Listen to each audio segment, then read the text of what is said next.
Can you hear me?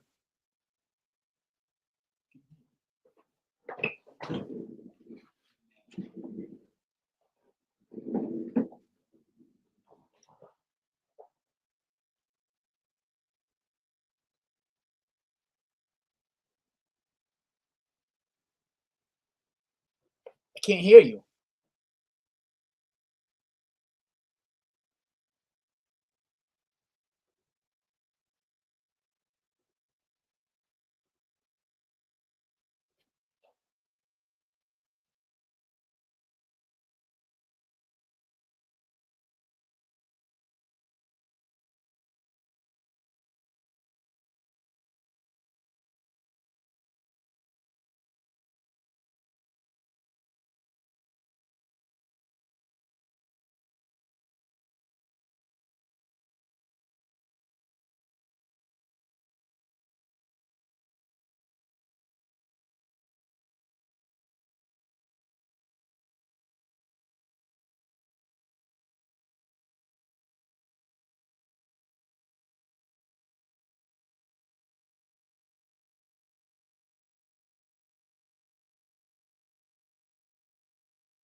Matt, can you hear me? Yeah, can you hear me? Yeah. Nah, All right, man. there we go. Yeah, nah. A little bit of technical difficulties going with David right now. Everyone who's tuned in, welcome to the Prime. I am Christian Simpson here with my main man, Matt James. I'm here to break down a little bit of NFL football. I'm over here getting my Nate Burleson on. I think I gotta step in and I gotta host it for a little bit. But Matt, it was a thrilling game yesterday in in Baltimore. Give me your thoughts on this one. It was absolutely. I mean, both teams playing a little bit more of a close defensive match in the beginning, kind of trading off touchdowns, and then Detroit started pulling their weight with both their running backs. I mean, Montgomery, he came out last night, had a hell of a game, 151 yards with the 2 touchdowns, and hey, it is nice to see Mark Andrews back.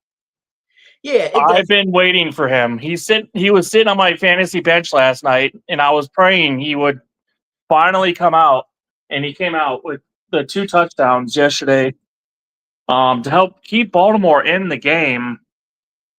But it was really nice to see a Mark Andrews showing, or even sighting this season, actually. So He's been very, very quiet until last night. Yeah, looking at this game, this is a huge win for the Detroit Lions because they've had that question. Is it are they a real team, or do they only beat up on the pretenders? And Baltimore isn't a tough place, isn't an easy place to go and get a win, Matt. The way I look at it, anytime Baltimore punch them, the Lions punch back. And when that offensive line is gelling, they're able to run the football, and that sets up play action for Jared Goff because he threw some dimes last night. But Jahmyr Gibbs and David Montgomery, they were able to set the tone for this football team yesterday. And this is the Lions' identity. They wanna run the football. You know what I'm saying? Yeah, absolutely. I mean, it's why they have two They top want tier running backs, and they're going to keep running both of them at you at all times because they know they can. And the thing about it is, Baltimore, they've always been historically stout when it comes to stopping the run. But man, give the Lions a lot of credit because they won that war in the trenches. They dominated up front in the trenches. Offensive line did well. And how about this Lions defense? 7 sacks. So they were throwing a lot of different looks, a lot of stunts, a lot of twists. And they did it with just rushing 4. You didn't really see them blitz people. I remember one of the sacks. It was Derek Barnes. Looks like he was dropping back to play back in coverage, and then he just comes in unblocked and brings down Lamar Jackson. And when you play Lamar Jackson, it's all about timing. You cannot blitz him because if you blitz him, you'll overcompensate for him. Yeah, absolutely. I mean, that's when he starts to take off and he'll get his yards on the ground.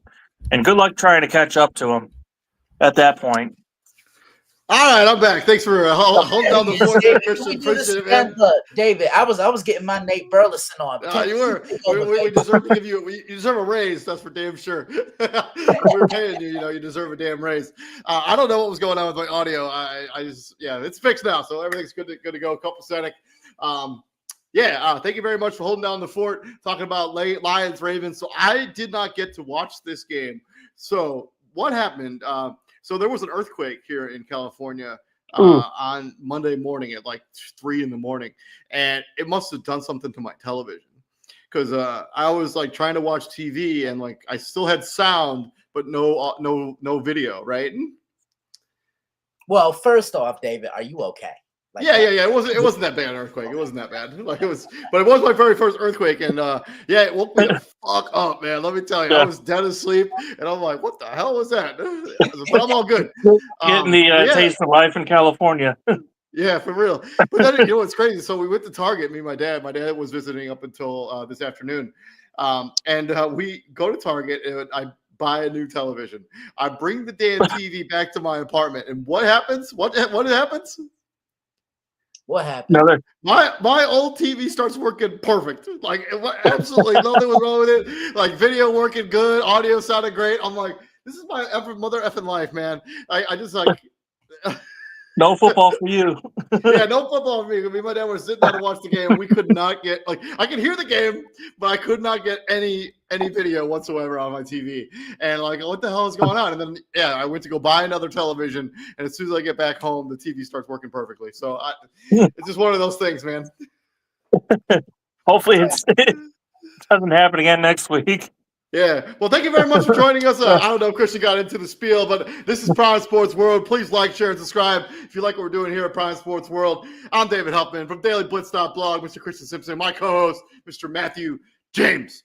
But enough about Monday Night Football. You guys kind of covered it. I am concerned of Derrick Henry's fumbling issues. That 3 fumbles in 3 games. 2 of them have directly led to big L's for the Ravens. I don't know. There's nothing you can do, but I mean, ball security has to be top of the line priority, especially when it comes to the playoffs. So I think Derrick Henry knows that, David, I remember when I was playing, I had a teammate who had a fumbling issue, right? And every time we would go into meetings, and even when he was walking the hallway in school, you saw him carrying the football. A lot of players do that. Oh, yeah. That's the myth. That's the real deal. Carrying that ball to class, carrying it to grocery, carrying it wherever you go, whatever it takes. Let's talk about game balls. Who is getting your game ball for week number of Trace? Christian. Come on, man, you know I'm a defensive guy. You know where I'm going.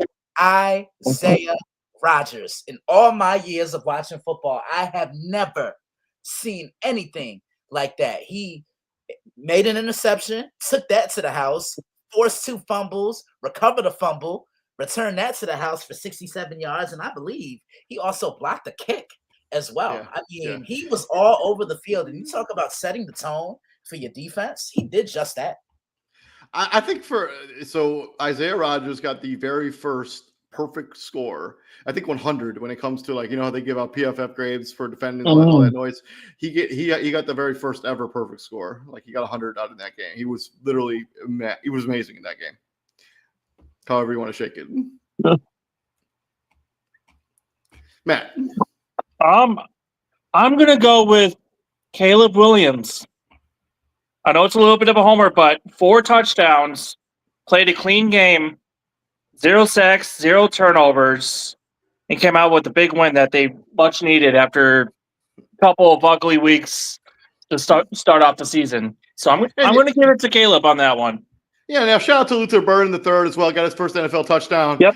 Probably won't be his last. So hopefully he continues to gel with Caleb Williams.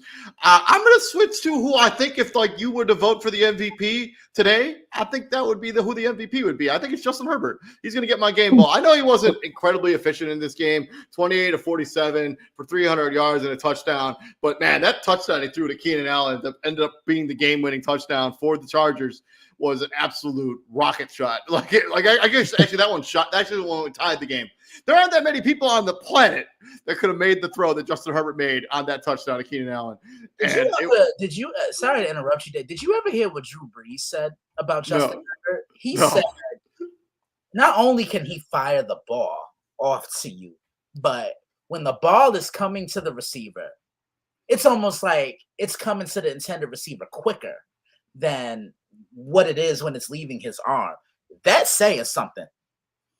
I mean, Justin Herbert arm strength is like him and Josh Allen. Like, those guys probably have the strong and what is it, Bo Melton or what's his name? The dude on the Cowboy, Joe Milton. Those 3 guys probably have the strongest arms in the NFL. Like, I was joking last season, like when the Patriots were sucking it up, that they should just have Joe Milton go out there and just throw go routes the entire game and just let him throw it as far as he can for the entire, like, just go. Whatever happens, happens. Anyways, but yeah, Justin Herbert getting my game ball. I think I don't think that's a hot take. I think if you were to give out the MVP award right now, I think Justin Herbert's like in the conversation, front runner or something. Damn, David, you must have been reading my mind. But we're gonna talk. I have some interesting things to say about the Chargers when we get to the game picks. All right, let's get into week number 3 without wasting any more time, and we're gonna start with the inter-division rivalry head up. Also, they're going to be wearing the special rivalry jerseys for this game, as all of the rivalry matchups in Thursday Night Football this season will have special uniforms. You saw the whiteout Bill jerseys on Thursday night, and this weekend we got the Seattle Seahawks going into the big toaster down there in Glendale, Arizona, taking on the Arizona Cardinals. Christian, hit me with it. These division games are always tough, and that was a tough game for Arizona to lose the other day. Seattle, I love what they did going across the country, beating the Steelers in week 2 and then winning their scrimmage against the Saints in week 3. I like what they're getting out of Sam Darnold, but he can't be your primary objective. You got to run the football. I don't think he's a guy that can win you a shootout. I like Seattle here. I think Seattle gets a win on the road in Arizona. Yeah, I'm going to go with Seattle, too. I think the James Conner injury, while devastating for him, also completely devastating for the Arizona Cardinals.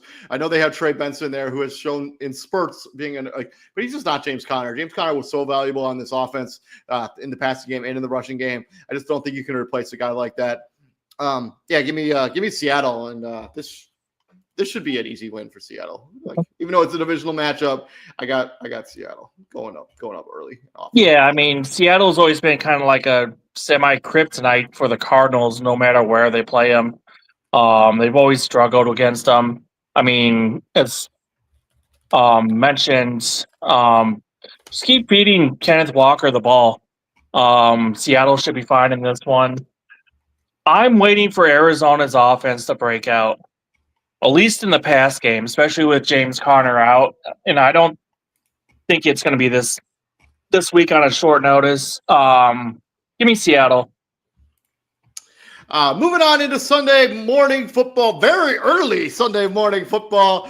Quick networking note: if you're planning on watching this particular football game, also if you have fantasy stuff that you usually wait to the last minute, this game kicks off at 6:30 local time, which is 8:30 where Matt is, and 9:30 a.m. where Christian is.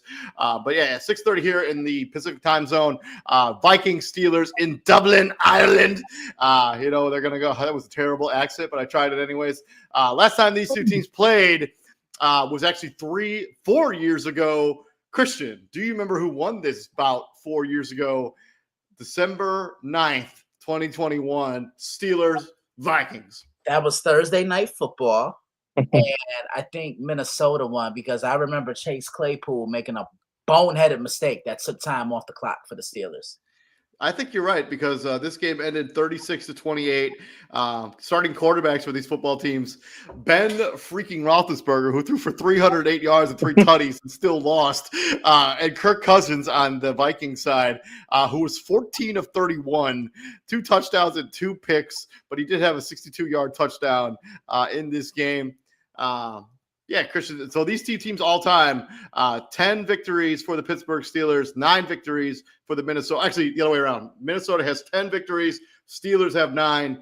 Do they tie up this series as Vikings see a familiar foe under center for the Pittsburgh Steelers? Well, I like what I saw from the Pittsburgh Steelers the other day. That was Steeler football.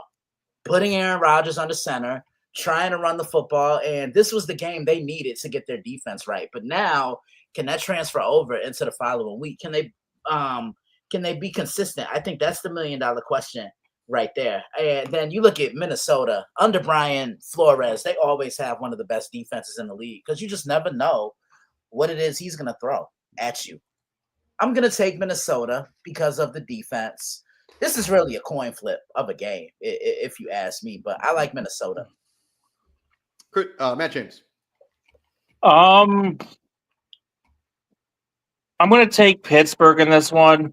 I just trust their defense and keeping it close, and them having Rodgers on their side should help them. Give me Pittsburgh by a field goal in this one. Yeah, I don't expect the Pittsburgh Steelers to have just a variety of errors all over the football field like Cincinnati Bengals had. Because, the best thing about that game, the way it played out, Carson Wentz wasn't really asked to do a whole lot in that game because the game was in hand very early. I think this will be the game where Carson Wentz is going to be tested a little bit. I mean, he hasn't really started a lot of meaningful games the last 3 years. I'm not sure how good he even is still anymore. I'm going to take the Steelers as much as it pains me because I hate Aaron Rodgers, and whenever they win games, it causes me serious pain. But I'll take the Steelers, but I just think they're a better football team, and I think we'll see what happens with them traveling overseas and see how the game works out. And just a reminder, this game kicks off very early, so if you're going to set your stuff up, you got to do it early. Going into the regular afternoon slate, 10 a.m., we got the Washington Commanders going into Mercedes-Benz Stadium, the home of the Atlanta Falcons. Last time these two teams played was actually last season, and this game went into overtime, but the Commanders got the advantage, 30-24. I actually think this is the first game that Michael Penix started as a pro, but don't quote me on that because it might have been the second game. But Jaden Daniels, Michael Penix 2.0. Actually, I'm not sure Jaden Daniels will play in this game. If you're the Commanders, I probably would let Marcus Mariota play one more week. But I don't think it matters who's under center. I think that loss to Carolina is going to have long-term hangover for the Atlanta Falcons. I'm taking the Commanders. I think Marcus Mariota probably starts in this game. There's no reason to rush Jaden Daniels back on a hamstring injury. You know how those soft tissue injuries linger or can linger and become a recurring problem throughout the season. So give me the Commanders. Matt James.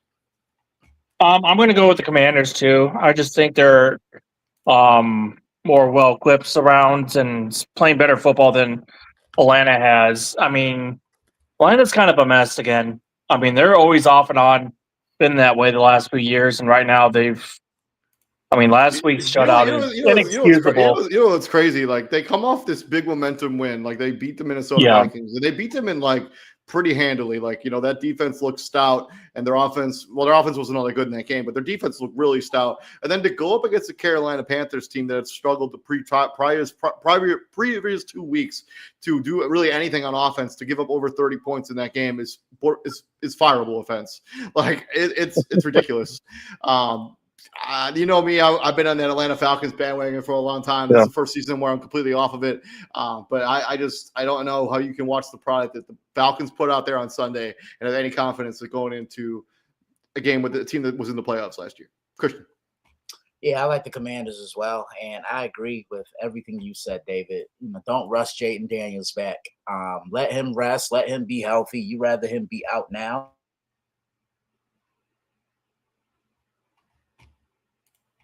I think we lost you, Christian.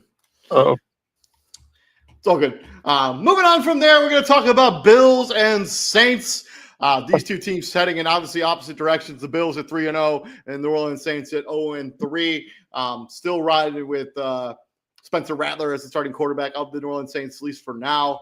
Last time these two teams played was actually 4 years ago, November 25th, 2021. The Bills hung up 31 points in a cruise victory over the New Orleans Saints, with Trevor Siemian getting the start for the New Orleans Saints in that game. Matt, how do you think this version shakes out in 2025? Can Buffalo put up 40 this week? Yeah, maybe. And if so, when? Buffalo's going to blow them out. I mean, they're at home. They have all the momentum. Just a matter of how bored they get in this one. So, on whether how much they beat them by. Give me Buffalo by several scores. Yeah, I'm also going to roll with Buffalo. I think they should win this game very, very easily.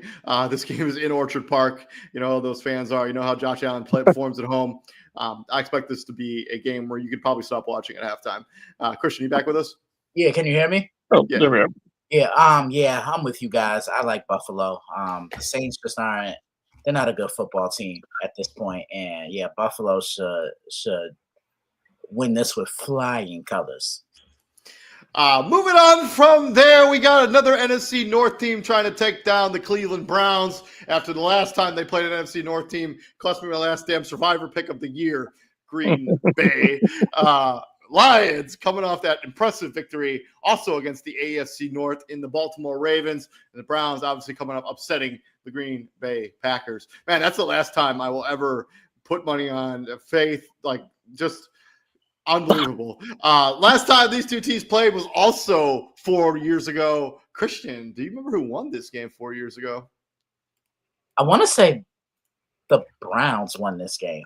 Yeah, the Cleveland Browns won themselves an ugly, ugly game 4 years ago. The final score was 13-10. This is the same season where the Lions at this point did not have a victory yet this season. They weren't completely defeated because they had a tie in there somewhere.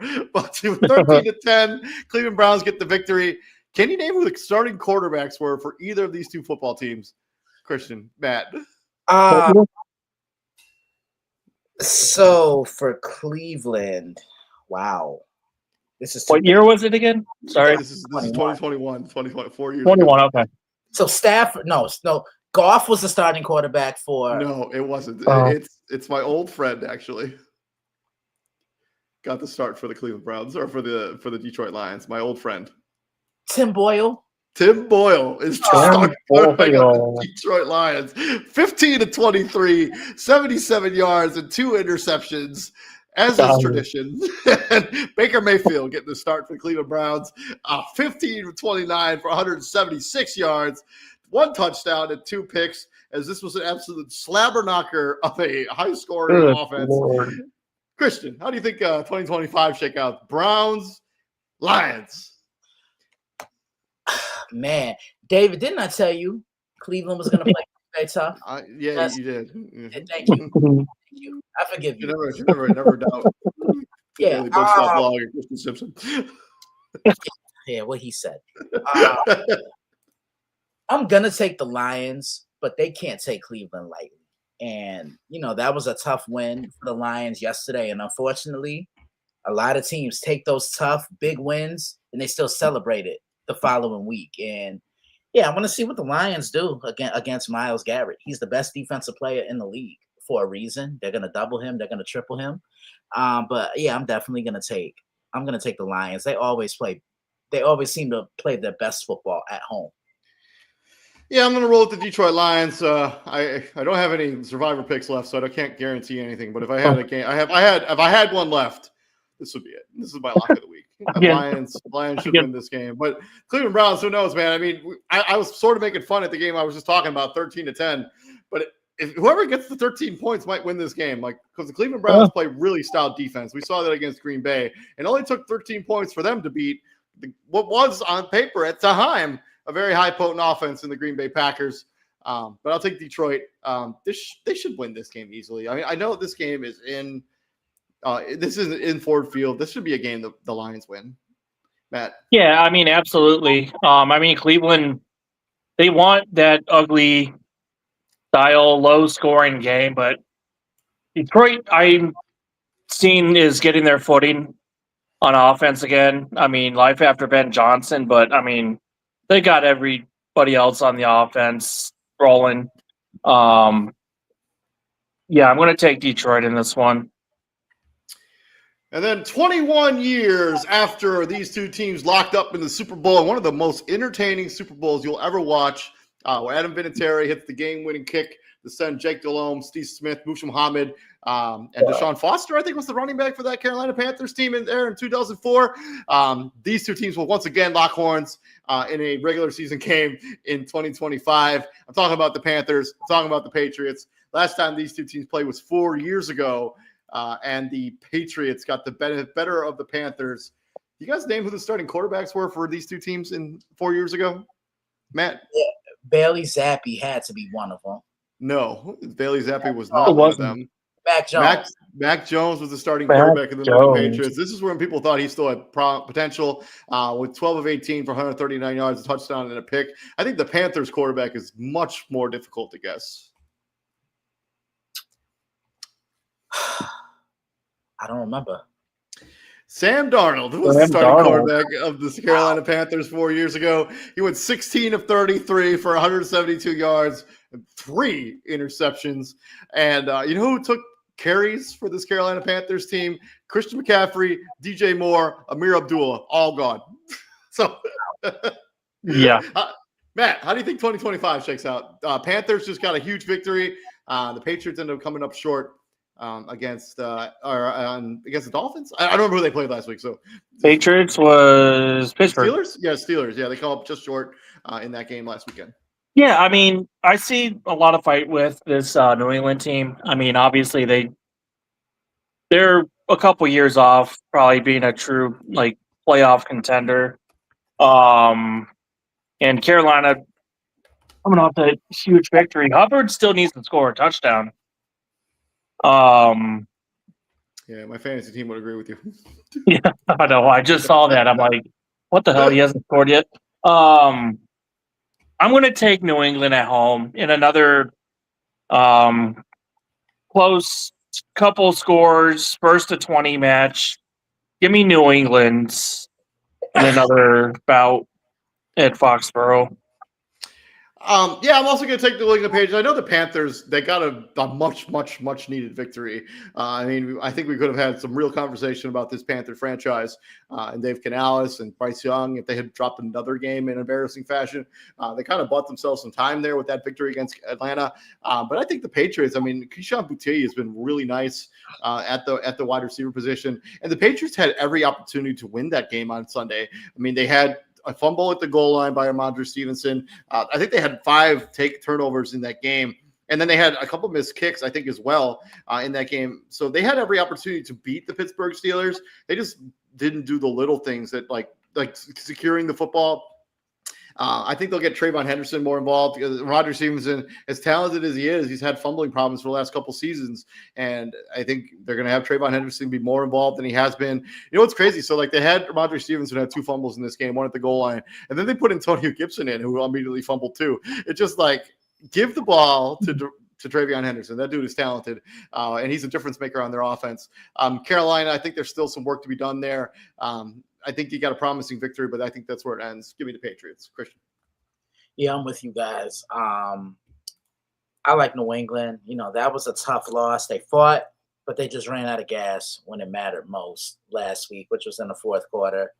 This is going to be an ugly, grinded out game. I say 20 points may decide the outcome of this game.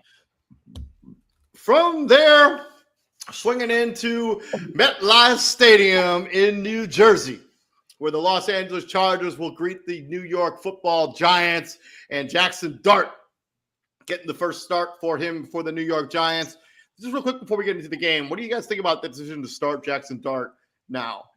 It's not a surprise, especially when Brian Daboll said all options were on the table. That right there was, I think, kind of the clear giveaway of what was going on.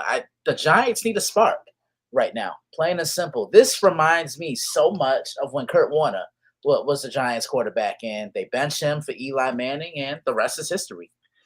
I think it's a little premature to put those kind of expectations on Jackson Dart, but I think if you watch the Giants offense under Russell Wilson, it was just so much boom or bust. Like, you literally had big plays out of the passing game under Russell Wilson, and then you had absolute stinker cluds. Like, the Giants had, like, if you're, I know we didn't have the opportunity to have a show yesterday, but I mean, if you're Kansas City and that's your first win of the season, you can't feel good about that victory against the Giants. I mean, they let them hang around, and if the Giants had been more efficient on offense, or even efficient at all on offense, they could have easily won that game. And it kept the Chiefs at 0-3. Just Russell Wilson just makes baffling decisions at times with the football, and before it was like, yeah, okay, he's Russell Wilson, he's talented enough to get away with it, but now like he's gotten older. They weren't going anything with Russell Wilson at the quarterback position. It also didn't make a whole lot of sense to like bring Jackson Dart in for one play here and there and then go back to Russell. I think it just breaks up the flow of your offense. As TJ always says, if you're going to play your rookie quarterback, play him. If you're not going to play him, have him sit on the sideline and hick in the atmosphere in the game. Don't just put him in for one snap. That's not good for the team. It's not good for him. There's no way you build rhythm doing that. And they're not having him throw the football. Like, so he's not getting any kind of meaningful reputations just by being there for one snap. I like it. I think it's a great decision. We'll see if it ends up paying dividends or not. Matt, what do you think? Yeah, I mean, I like the decision, especially at home. The fans were fanning for him to come in last game and keep him in. Booing the crap out of Russell Wilson, like tough, man. Yeah, this is going to be a very difficult matchup for him with Harbaugh and the Chargers coming in, smooth sailing, hot start to the season. But you know what? Let's see what the kid's got. And speaking right up there in the segue into that, we got the Chargers going into MetLife Stadium, taking on the Giants. Both these teams feel like they're going in very different directions, with the Giants at 0-3 and the Chargers at 3-0. Christian, how do you think this one shakes out? Well, the thing I like about the Chargers is, remember, the game that they played the other day against Denver years ago, they lose that game. But this is such credit to Jim Harbaugh for putting belief in his troops, and most importantly, settling quarterbacks. Like I joke around and I say the Jim Harbaugh effect is very real. He did it in San Francisco. He did it at Stanford. He did it with Michigan. Matt knows what I'm talking about. He did it in Utah too. I mean, even before that. Yeah, wherever he goes, the formula for success follows him. Now, I like this Charger team. They're playing with a lot of control. They're playing with a lot of poise, and most importantly, they're confident. And when you have all that, you're tough to beat. I like the Chargers in this one. I think they get a tough win on the road on Sunday. Yeah, I'm taking the Chargers too. I think they really have I think it's unfortunate Najee Harris got injured, torn Achilles. We're wishing him all the best on the recovery. You know what's crazy? So Najee Harris went from never missing a game when he was a member of the Pittsburgh Steelers. Then he goes to the Chargers and he injures his eye on that firework mishap, and then he tears his Achilles. So that's just terrible luck back to back. They're going to be really riding on Marion Hampton. I'm not sure who else is on their roster at the running back position. I can look it up in a second, but Marion Hampton is going to have to be that guy moving forward. I'll take the Chargers. I don't think this is going to be as easy as people may want it to be, because the Giants defense, like that front four, has been really good this season, and they have gotten some generators. Kayvon Thibodeau looks like a different guy this year. But I will take the Chargers. Yeah, I'm going to take the Chargers. Pulling away. The Giants may not look like it, but they have fought in these first three games, and they're not the easiest opponents around. With two of them being one in the Super Bowl and one in the NFC Championship, keeping them intact for pretty much most of the game. And Cam Scattaboo.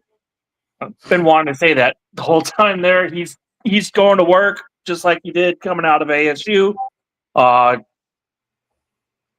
Can't wait to continue to see him put in the work for the Giants. Yeah, the Chargers are just too much right now for them, and yeah, Harbaugh knows, and yeah, just give me the Chargers. Hassan Haskins is the backup for Marion Hampton, former Michigan running back, knows Jim Harbaugh pretty well. So there you go. From there, we got the Eagles and the Buccaneers, a rematch of a playoff game that sent the Eagles home 2 years ago. They also played last season. Tampa Bay got the edge in that game as well. That was very early in the season, though. Might have been week 1 or 2. Maybe it would have been 5 or 6. But Tampa Bay got the edge on that, 33-16. Tampa Bay leads the all-time series between these two franchises, 13-11. And Christian, I think I know what's coming. David, Let's go, baby. Matt, you joined us? Let's go. Let's go. 1, 2, 3. Shameless plug number one, baby. Yeah, I can't wait to put the pen to paper and write this one. I honestly think the Eagles needed that game last week to kind of wake them up because it looked grim in the first half of that game. But what do I always say? Football is a 2-half sport. Who makes those adjustments when it matters most at the half? And teams are bottling up Saquon Barkley. Like, I don't think he's had a 100-yard rushing game at all this season. And you'll take that if you're a defense. Okay, look, Jalen Hurts can beat me. He can throw it to A.J. Brown, Devontae Smith. Dallas got it all he wants. Right, anybody but number 26 out the backfield. Tampa Bay, man, they fight. They're gritty. Won that tough game against Atlanta. Played a hard-fought game against Houston and then survived the scare against the Jets. But tough news. There's no Mike Evans for Tampa Bay. He's hurt. Once again, I preview this one tomorrow. Be on the lookout. Go ahead, Matt.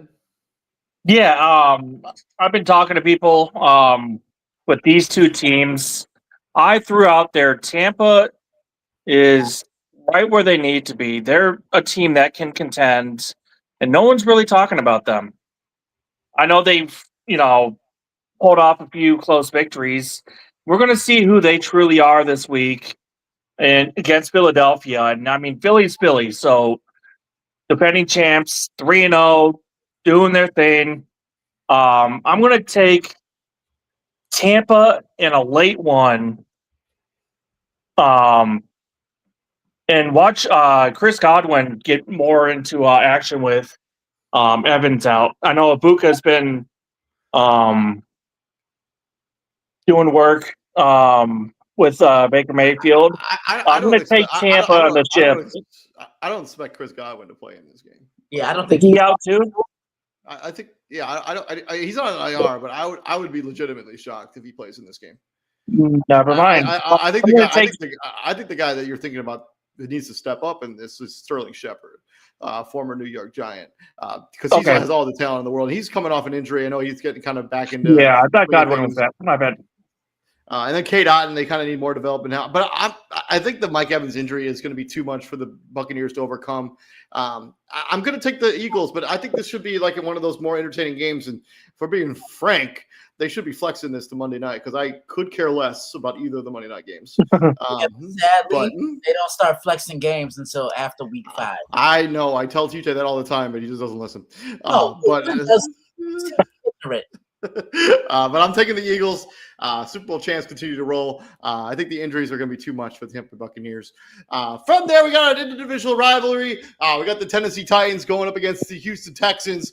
Both of these teams are shockingly at 0-3. One of them you're definitely like kind of expected to be here at 0-3, but the other one maybe not so much. These two teams have struggled. Texans losing a tough one to the Jacksonville Jaguars. They've been competitive in every game this season so far. They just haven't come up with the big play to get the W. And the Titans, they're just they're going through a rough patch right now with a rookie quarterback trying to find their way. Christian.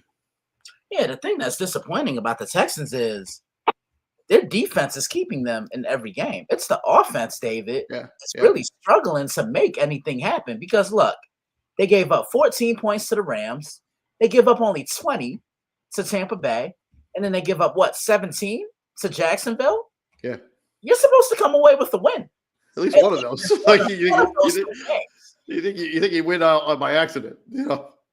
I'm gonna take Houston, but I'm not confident in it. I'm gonna take the Houston Texans too. I don't know, man. I haven't liked watching the Houston Texans play football on offense. I think their defense has been awesome, but like there's just something missing in this offense. Like Nico Collins is their only really weapon on offense that they're relying on. I think they need Joe Mixon back in the worst way. We don't know when he's going to be coming back. The wide receiving room is just really rough without Tank Dell, and Stephon Diggs isn't walking through that door. Yeah, give me the Texans, but I expect this to be a low-scoring game, and I would not be shocked if we're talking about this next Tuesday, and the Texans are 0-4. Not at all.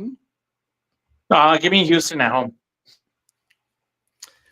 Moving on from there, we have the Colts and the Rams, the Marshall Faulk Bowl, if you will, if you want to do that. Two surprising teams so far this season. One surprising team, the Indianapolis Colts, have been the best offense in the NFL so far this season.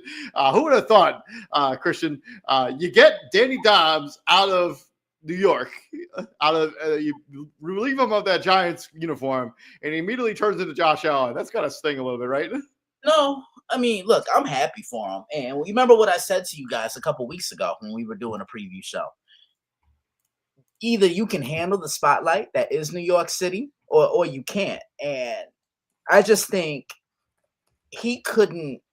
He was trying to be quarterback, and not only trying to be quarterback, he was also listening to what everybody was saying about him. Because the one thing you don't want to do, David, when you're an athlete playing in the New York market, you do not want to be on the back page. So I think in his head, he was just saying, hey, what can I do to avoid the back page today? Now he's in a completely smaller market. The lights aren't as bright, and he just looks comfortable. But most importantly, he's working with an off-minded coach who is catering to his skill set, and he looks like a completely different guy, and he has way better weapons on him. Yeah, I mean, Michael Pittman Jr., Josh Downs, Alec Pierce, I think got injured towards the very Jonathan Taylor, Tyler Warren. I mean, yeah, Amoy Ali Cox at the tight end position. Yeah, But in this game, I'm looking at it. The Rams are going to be pissed. Look, this game in Indianapolis, I probably give the Colts a chance, but I think the Colts will be SoFi with their first loss of the season. I like the Rams. They're going to get back to the basics. They're going to get back to running Kyron Williams, spreading the ball around. And I don't know if there's a Colts defender that can handle both Puka Nacua and Devontae Adams. So the all-time series between these two franchises sits at 23, 22, and 2. So I am going to agree with you. I think the Los Angeles Rams tie up the all-time series between these two franchises in the Marshall Faulk Bowl. I will take the Rams. I expect this to be a very entertaining football game. 2 years ago, these two teams played almost to the date, October 1st, 2023. Rams got the edge 29-23. It would not surprise me at all if the final score is somewhere around that same number. I will take the Rams. Matt James. Yeah, I'm gonna go back, kind of piggyback both of y'all. The Rams are gonna come in hungry, home, looking for a victory in this one. Jonathan Taylor's been having, one hell of a start. He's been great for my fantasy team, but I feel like the Rams are going to be too much offensively for the Colts at home in this one. But they'll keep it interesting. Give me the Rams. Moving on from there, we're going to swing down into Santa Clara, the home of the San Francisco 49ers, as they welcome in sunshine and the Jacksonville Jaguars. The 49ers have absolutely dominated this all-time series between these two franchises, 5-2 in edge of the San Francisco 49ers. And the last time these two teams played, actually the last 3 times that these two teams played, San Francisco scored over 30 points and won handily. Actually, all plus 4 times these two teams have played. In 2025, it's still very much up in the air if Brock Purdy will be good to go in this particular game. Apparently, the narrative around him is that he was pretty close to playing in that game against New Orleans. They decided just to let it roll with Mac Jones. Or as Arizona, sorry. With that, and then obviously we got the news yesterday. Nick Bosa, torn ACL, will miss the remainder of this season. Hate to see it for a guy who's so talented, but cannot seem to stay healthy for the last 2 seasons in a row. But Jacksonville, I mean, they've lost the game. The game that they lost was a tough loss. The game that they probably should have won. They dropped here and there by BTJ, and they win that game 2 weeks ago. Christian, how do you feel about this game? Yeah, losing Nick Bosa is tough. I mean, he's one of your most important defensive players, but I think that defense now is going to travel through Fred Warner. I like San Francisco. I just think this defense is going to be a little too much to overcome for Trevor Lawrence and the Jaguars offense. This is going to be my upset of the week. I know I had that last week with the Arizona Cardinals. I'm going to take the Jacksonville Jaguars. I think they go into Santa Clara, into Levi Stadium. I think they come out with a victory. Give that as my upset of the week. Jacksonville Jaguars beating the San Francisco 49ers. And I haven't made that many friends out here yet, so I don't have to worry about anybody getting upset with me. Go ahead, Matt James. I was going to say, not very home friendly there. Back-to-back weeks, too. That's true. I'm going to take Jacksonville also. I just feel like if they can get ETN running and get him over that 90, 100-plus mark score, Trevor Lawrence takes care of the ball. I'm going to take Jacksonville on a whim on this one for a victory on the road there. Moving on to the matchup between two of the powers of the AFC, with the Baltimore Ravens going into Arrowhead, taking on those Kansas City Chiefs. Obviously, the last time these two teams played was the opening game of the season last year, and Isaiah Likely's feet just a little bit too large to secure that touchdown that would have won them the game, or at least taken it into overtime against the Kansas City Chiefs. They win that game. Christian, I think I know what's coming. All right, guys, let's do this again. Let's do it. Let's go. On my count. 1, 2, 3. Shameless plug number two, baby. Oh, that was the best one. We were all in sync, baby. Man, when the schedules came out, I knew I was going to preview this one. I just know there's certain games. I'm like, okay, that's probably going to be a preview. Me and David are probably going to do a shameless plug. And David, I shouted you out on Monday Evening Quarterback the other day with those shameless plugs that we do. So thank you, brother. Baltimore. I want to see how they bounce back, because it was almost as if they did everything to win that game, and then they didn't. They were punched in the mouth, David. They gave up 7 sacks. So, okay, and I know Kansas City is probably salivating at that. But Kansas City, something's not right with them. I don't know if it's the simple fact of they depend on Patrick Mahomes a little too much. And you guys have heard me say that about Josh Allen and Justin Herbert. They're not running the ball a lot. Yes, they do miss Xavier. He's that guy that can create down the field and go over the top. And they use him in a variety of different ways. Their offense hasn't been the same since he got hurt. Guys like Hollywood Brown and Juju Smith-Schuster and Tyquan Thornton, they don't scare me. Like Xavier Worthy puts fear into my secondary.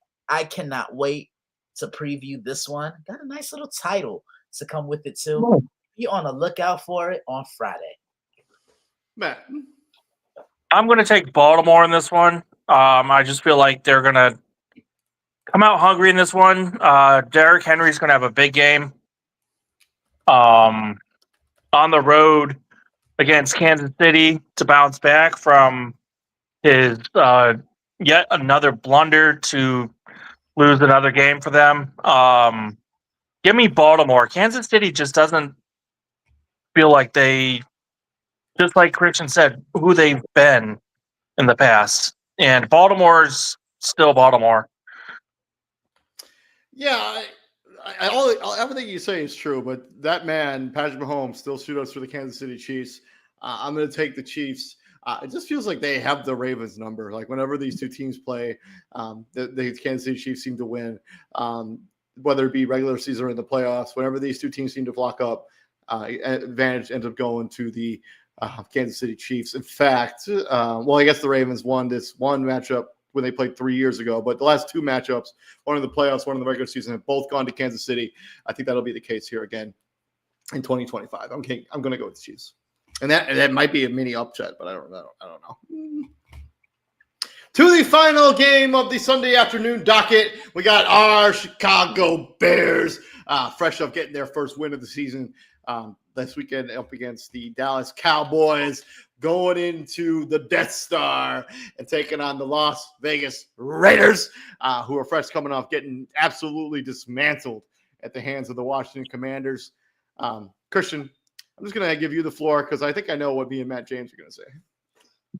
Yeah, you know what? Nah, I want y'all to go first because, I want this one to be special. So y'all talk about it amongst yourselves first. I'm so happy for this and Caleb Williams and Ben Johnson, this offense, because I think there was a lot of conversation being had. I don't know what the Chicago media has been like because I don't live there anymore. But I mean, I can't imagine. I mean, they were getting torn apart in talk radio. For them to come out and have that kind of performance against Dallas, get this offense humming, get these players in the interesting play calling that Ben Johnson's famous for, that had to feel good for everybody. Get the bugaboo off their back, get Caleb Williams his first win, get Jen Johnson his first win as a head coach. I think they keep this rolling. I think the Raiders are a good matchup. The secondary in Las Vegas isn't that good, and they haven't really found a way to replace Christian Wilkins for this Raiders franchise. Give me the Bears. This should be a game where the Bears offense, once again, is humming. Oh, my turn? Go ahead, Matt. Yeah, you don't want to know what they were saying. They were calling for Caleb's head and wondering why the hell we signed Ben Johnson. So basically the same Chicago media. I'm going to put it as clear-cut and quick as possible for after that Detroit game. Yeah, nothing really scares me with this Raiders team, to be honest. And I mean, for the first 3 weeks, the Bears still have a long ways to go. I know they've got injuries on the defensive side and have new coordinators and everything.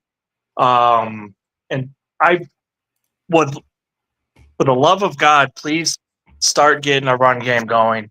That is annoying me quite a bit here is the fact that they haven't got much of a run game going the first 3 games. I mean, the first game wasn't terrible, but the last 2 has been practically nothing, even last week. Look for them to continue and build off of last week's performance. Give me the Bears in Vegas. They beat them last time there a few years back. And give me them again. In 2021, the Bears went into the Death Star and won that game 20-9. And actually, the Bears have won the last 2 matchups between these two franchises. Last time the Raiders beat the Bears was when they were still in Oakland. Yeah, my turn. Yeah, go ahead.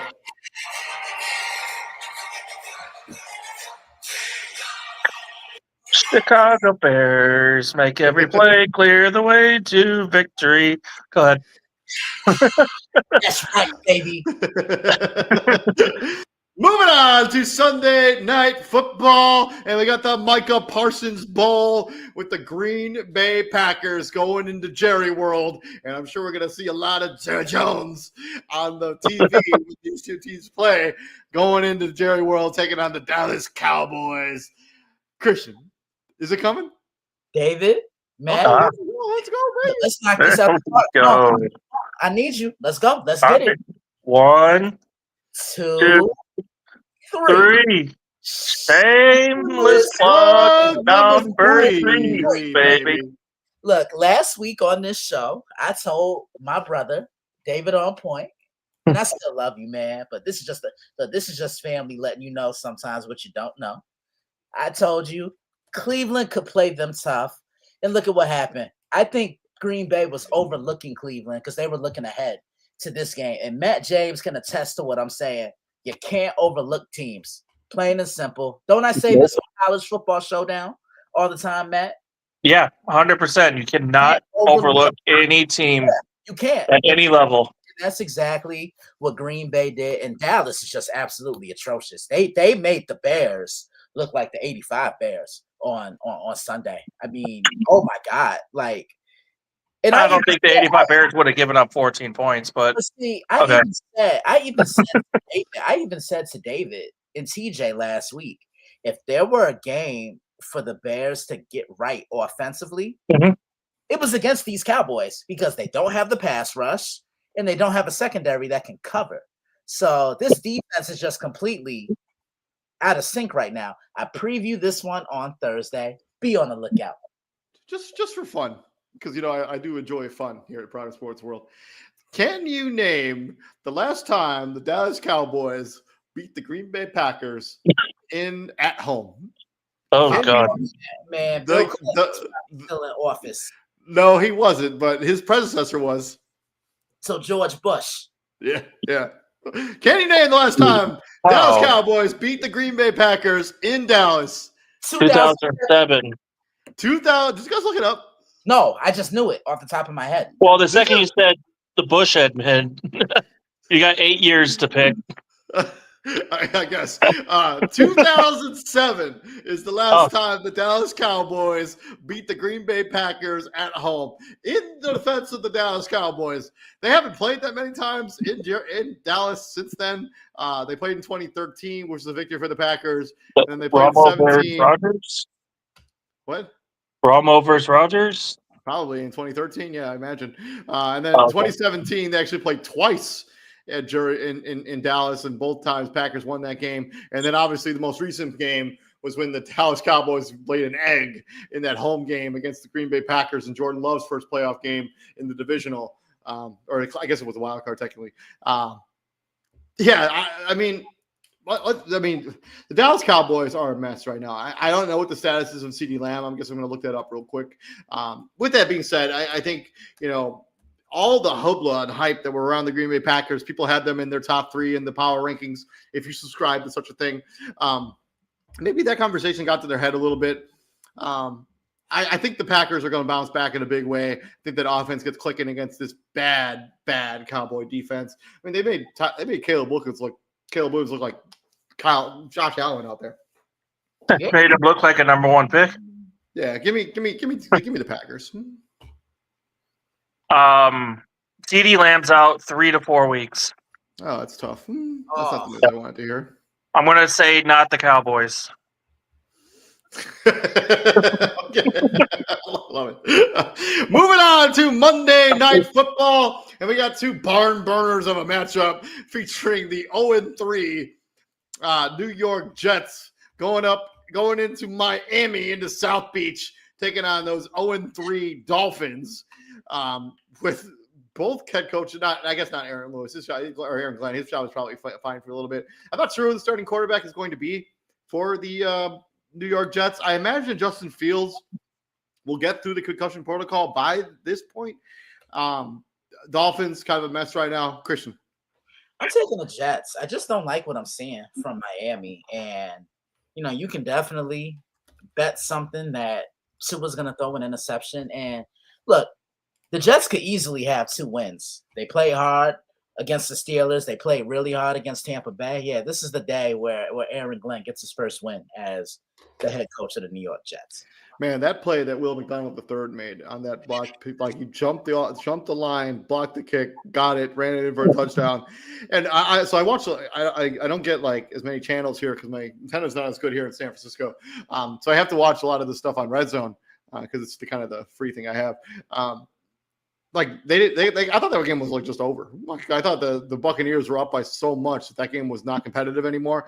And then all of a sudden they go back to it and like they blocked that kick and they had the lead. I'm like, what the hell? How did that happen? But I I don't know. I'll take the Jets. I think they have a better defense, and Dolphins, the mojo there is not good. Matt James. Yeah, I see a lot more fight in the Jets the first 3 weeks. Especially last week, they got one stolen from them in Tampa. I'm going to take the Jets in this one on the road. I don't know. This is going to be ugly. Yeah, give me the Jets. To the second Monday night game, which on paper at the time that they booked it looked very compelling. 4 weeks later now with Joe Burrow now on the shelf, probably for the remainder of the season, unless Jake Browning can keep them in contention for the next 7 weeks. And then the Denver Broncos, they lost 2 heartbreaking games, one against Indianapolis with the block field goal attempt, or they blocked the game-winning attempt. There was a flag on the play. They re-kicked it, and they got the win in Indianapolis. And then you lose to Dicker the kicker in Los Angeles in a game that you had fully under wraps. That's 2 weeks in a row. You had games pulled from you in the jaws of defeat. And then, Cincinnati, one of the worst performances of the season last week against the Minnesota Vikings. Probably won't be the same entertaining game as we saw last season, where these two teams battled it out into overtime. And then T. Higgins got that game-winning touchdown from Joe Burrow to get the victory in overtime. Christian, how do you think this shakes out in 2025? Broncos, Bengals. Man, this would have been a shameless plug if a certain somebody didn't get hurt. I think Denver bounces back. They've lost 2 tough games by a combined 4 points. 6 points, yeah. Yeah, 4, because they lost by 1. Yeah. Yeah. They're at home. Those fans are going to be into it, and I just trust Denver's offense a hell of a lot more than I do Cincinnati at this particular moment.